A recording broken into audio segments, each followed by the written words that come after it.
Puesta en valor y difusión del castillo de Carcaboy en su momento de mayor esplendor. Siglo XV.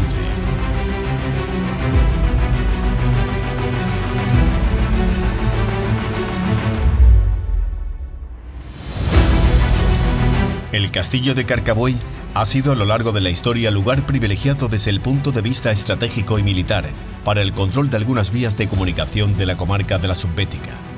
En él confluyen caminos que sirven de conexión entre 5 de las actuales provincias andaluzas: Córdoba, Granada, Málaga, Jaén y Sevilla. La fortificación se eleva sobre un promontorio rocoso que domina la población y al que le da el nombre Cerro del Castillo, en el que se han encontrado restos y vestigios de ocupación humana en todos los periodos históricos, pudiendo remontarnos en el tiempo hasta al menos el bronce pleno, como lo atestigua el hallazgo de una espada de bronce que data de 1200 a.C., conservada actualmente en el Museo Británico de Londres.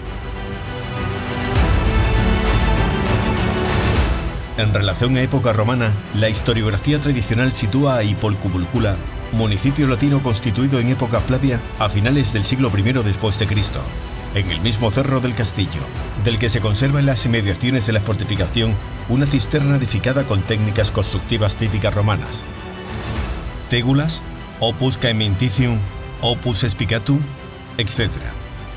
Esta reconstrucción virtual la presenta como estructura reutilizada como aljibe en la Edad Media. En la época islámica, el castillo de Carcaboy fue núcleo de resistencia contra el Estado omeya cordobés, a finales del Emirato, en el siglo IX, bajo la alianza entre los rebeldes Ibn Hafsun e Ibn Mastana, siendo dominado y supuestamente demolido por el emir Al-Harad en el 1892. Este castillo primitivo andalusí, His Carcabulilla o Carcabul, hubo de reconstruirse de alguna manera y quizás sería conquistado por Fernando III. Desde mediados del siglo XIII perteneció a la Orden de Calatrava, hasta que en 1339 fue tomado por Yusuf I de Granada. En el castillo se reconocen las fábricas nazaríes en la alternancia de torres cuadrangulares y semicirculares y en el empleo de mampostería nivelada y enripiada. Posteriormente fue reconquistado y posiblemente reacondicionado también por Alfonso XI en el siglo XIV, integrándose, tras algún cambio en su titularidad feudal, en un señorío de los Berrio primero y de la Casa de Aguilar después, en la segunda mitad del siglo XV, que también realizarían diversas aportaciones arquitectónicas a la construcción, conformando definitivamente el aspecto final de la Torre del Homenaje. Probablemente esta época feudal tardomedieval coincidiese con el momento de mayor esplendor arquitectónico de la fortificación. Por ello pensamos que es el periodo ideal donde sentar las bases que configuren nuestra propuesta de reconstrucción virtual.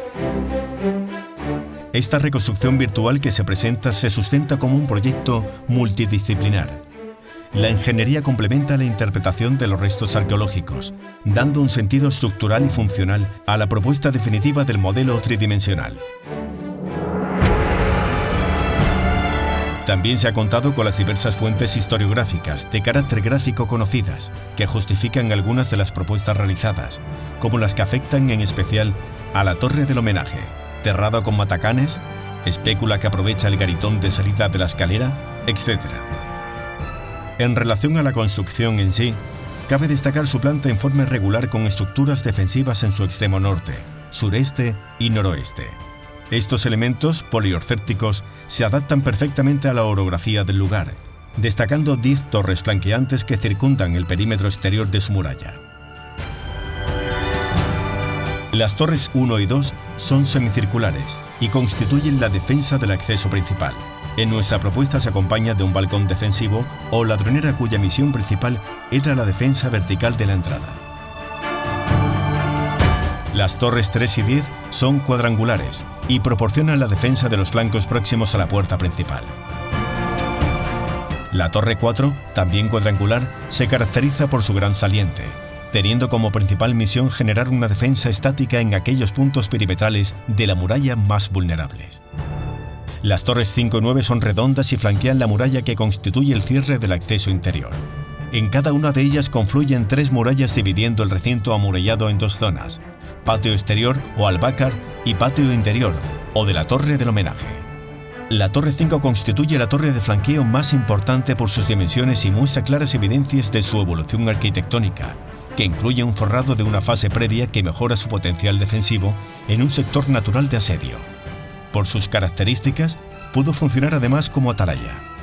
En el lado opuesto se encuentra la Torre 9, situada en la zona más escarpada del cerro, por lo que no fue necesario modificar sus características fundacionales. Las torres 6 y 7 se caracterizan por situarse en un sector que conserva estructuras que podemos considerar como de época nazarí y que poseen formas geométricas alternadas, en este caso semicircular y cuadrada, propia de la arquitectura militar de este periodo. Además, al situarse junto a la poterna, la protegen de posibles tentativas expugnatorias. La Torre 8 la hemos querido denominar como Torre del Agua, ya que por su situación proporciona una vista estratégica para la defensa tanto del aljibe extramuros como el intramuros. En relación a las agrupaciones edilicias más significativas de la fortificación, se distinguen 4 sectores importantes, entre los que destacan 2 accesos, uno principal o exterior y otro secundario intramuros, ambos con ladronera o balcón defensivo en nuestra reconstrucción, para el control del acceso sobre la vertical. En el núcleo central se localiza la Torre del Homenaje, que se considera la construcción más importante del complejo defensivo y residencia ocasional del señor feudal. En dicho entorno destaca por su volumen un alambor o muro inclinado que tuvo tanto una función estructural, a modo de contrafuerte, como defensivo, al impedir la aproximación a la torre. Otra agrupación de estructuras se sitúa al suroeste, junto a la poterna camuflada entre el roquedo. Este acceso coincide con la zona de asedio natural, ya que la orografía permite una mayor aproximación a la primera línea defensiva de la fortificación. Los diferentes espacios que componen el sector son una entrada en recodo, elementos defensivos como aspilleras y una posible cámara de tiro incorporada en nuestra reconstrucción, así como diversas estancias para almacenaje, cuerpo de guardia o usos polifuncionales, característicos de la fortificación medieval. Gracias a su estratégica situación, desde él se podía acceder rápidamente a los adarves a través de una escalera parcialmente conservada y a las torres de defensa, así como controlar y defender la citada poterna del castillo. Otra zona con menor registro arqueológico coincide con lo que interpretamos como caballerizas.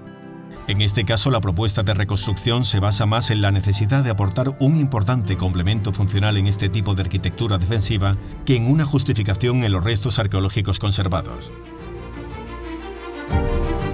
El castillo de Carcabuey, al igual que la práctica totalidad de la arquitectura defensiva peninsular, representa una configuración arquitectónica que no es resultado de un único periodo histórico, sino la evolución de estructuras que se sustituyen, adosan o superponen. Este enclave ha sido escenario de asedios, de cambios políticos y de largos años de reutilizaciones y abandono que han terminado definiendo su aspecto actual. Hoy es nuestra obligación, como herederos de este rico patrimonio histórico, su conservación, estudio y difusión, en el convencimiento de que solo podemos valorar aquello que conocemos. Y esta reconstrucción virtual 3D contribuye a ello.